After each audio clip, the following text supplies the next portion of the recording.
to dementia caregiving, or have you been dementia caregiving for a bit, but you're noticing your loved one is transitioning to a different stage and you're not sure exactly what's going to work for them? In this video, I'm going to share with you activity ideas that are going to work for each and every stage, from early, mid, to late stages. That way, you're not struggling to figure out what the heck you're going to do with your loved one, and you're going to spend more time being with them instead.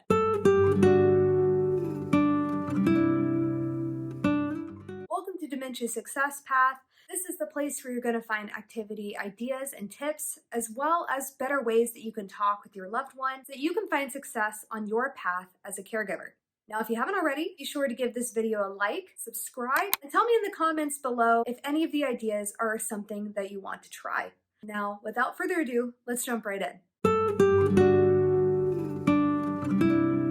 Early stages are stages 1 through 3. Now, these stages can range from even your loved one not knowing they have dementia, all the way to their dementia symptoms are starting to become noticeable to friends and family around them. This can be them getting lost on familiar paths, or them forgetting their keys, or putting it in random places like the freezer. That is usually the early stages. What you can do, since your loved one is likely still living on their own, or maybe they've just moved in with you, is support them in doing the activities that they've always done. Now, what this can look like is helping them with their bills, helping them with logistics, setting things up, maybe putting up reminders for them. This way they can still engage in all the hobbies and the activities that they're still doing. Now, just as a quick note, doing these things is not going to slow your loved one's disease process. What it will do is help the decline be less dramatic. It will help your loved one be able to maintain their mental and their physical health, which is extremely important and will be helpful as they progress through the stages.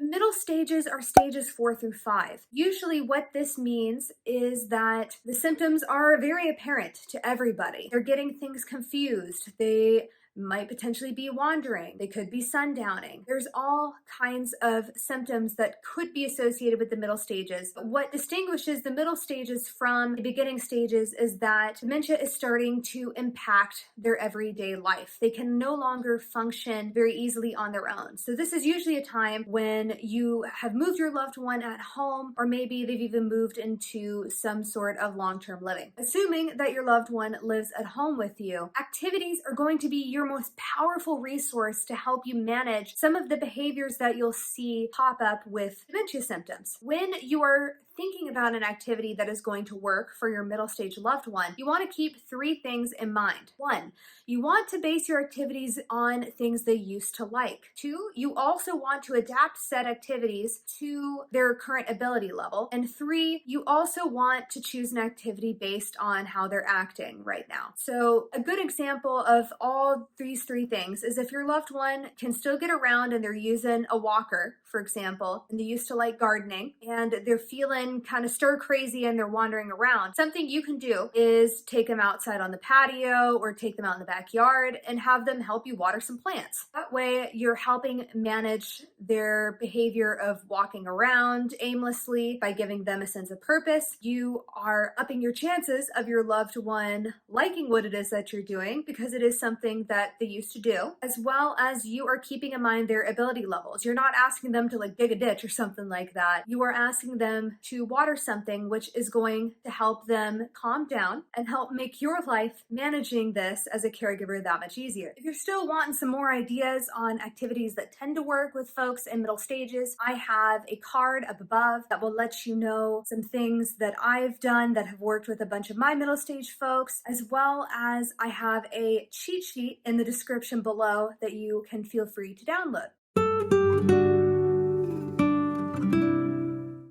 The late stages are 6 through 7, and this ranges from all the middle stage symptoms increasing exponentially, or it can be as extreme as your loved one always being in bed, sleeping a lot of the time, and not able to really move around very easily or talk to you very easily. The activities that I have seen work with late stage folks are activities that deal with the senses. So touch, taste, smell, hearing, vision, all that good stuff. Although, a quick caveat about hearing and vision is that as we age, those tend to go away or are also affected by dementia. So if you are going to do something that involves hearing or seeing, be sure that you are, for example, right next to their ear, or you hold the item pretty close to them. That way they're able to see and hear what it is that you want to do with them. A few ideas of what you can do are things like maybe taking them out in the garden if they're still in a wheelchair and having them touch and feel a flower. Or it could be listening to some of their favorite music and holding their hand. Anything that involves the senses is going to be something that your loved one in late stage dementia will typically respond to. And I cannot overemphasize enough that you just simply being there with your loved one, talking to them nicely, and